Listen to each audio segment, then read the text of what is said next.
Today, English is the world's most widely studied foreign language. 500 years ago, it was Latin, for it was the dominant language of education, commerce, religion, and government in the Western world. In the 16th century, however, French, Italian, and English gained in importance as a result of political changes in Europe, and Latin gradually became displaced as a language of spoken and written communication. As modern languages began to enter the curriculum of European schools in the 18th century, they were taught using the same basic procedures that were used for teaching Latin. I mean, textbooks consisted of statements of abstract grammar rules, lists of vocabulary, and sentences for translation. Speaking the foreign language was not the goal, and oral practice was limited to students reading aloud the sentences that they had translated. By the 19th century, this approach, based on the study of Latin, has become the standard way of studying foreign languages in schools. This approach to foreign language teaching became known as the grammar translation method. Before talking about the grammar translation method, let's go to a review about what is a method. And we're going to check the definition of Edward Anthony.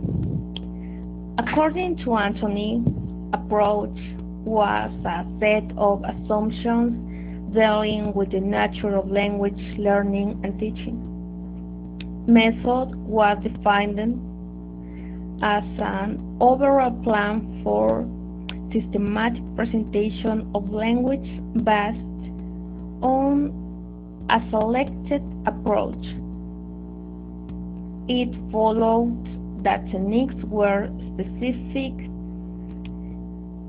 classroom activities consistent with a method and therefore in harmony with an approach as well. The grammar translation method was also called the classical method. This method was used for the purpose of helping students to read and appreciate foreign language literature. It was also hoped that through the study of the grammar of the target language, students would become more familiar with the grammar of their native languages, and that familiarity would help them speak and write their native language better. Finally, it was through that foreign language learning would help students grow intellectually.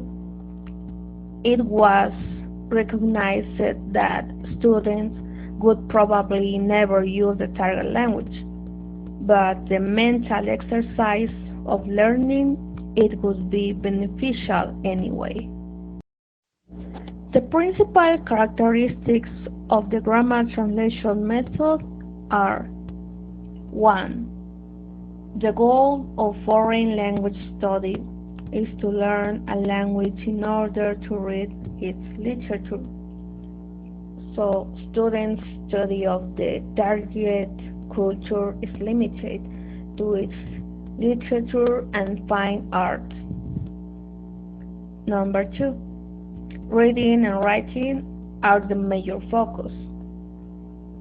If students can translate from one language to another, they are considered successful language learning, and little attention is given to speaking and listening, and almost none to pronunciation.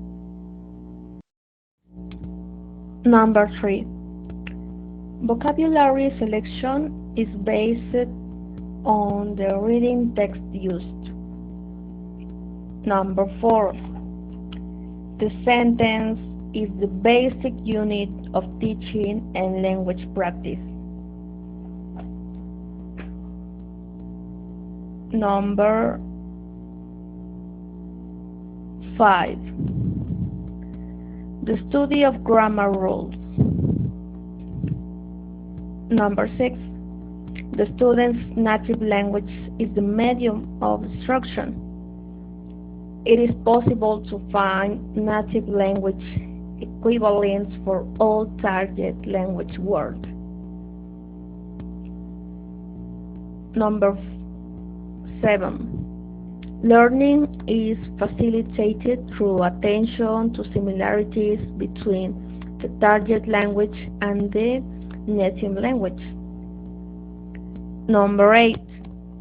Wherever possible, verb conjugations and other grammatical paradigms should be committed to memory.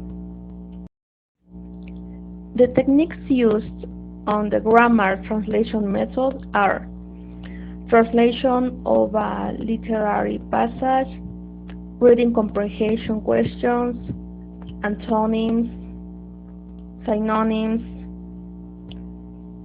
cognates, deductive application of rules, fill in the blanks exercise, memorization, use words in sentences composition.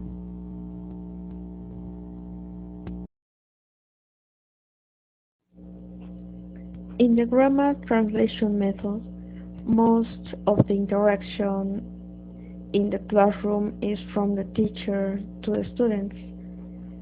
Literary language is considered superior to spoken language.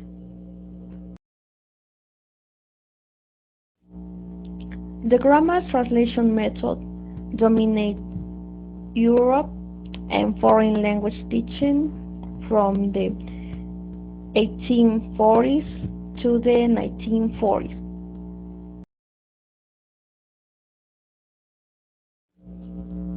Well, that's all. I hope you enjoyed the video, and at the end you could see my reference if you still have a doubt. Thank you.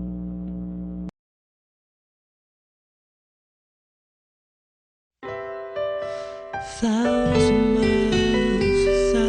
miles away.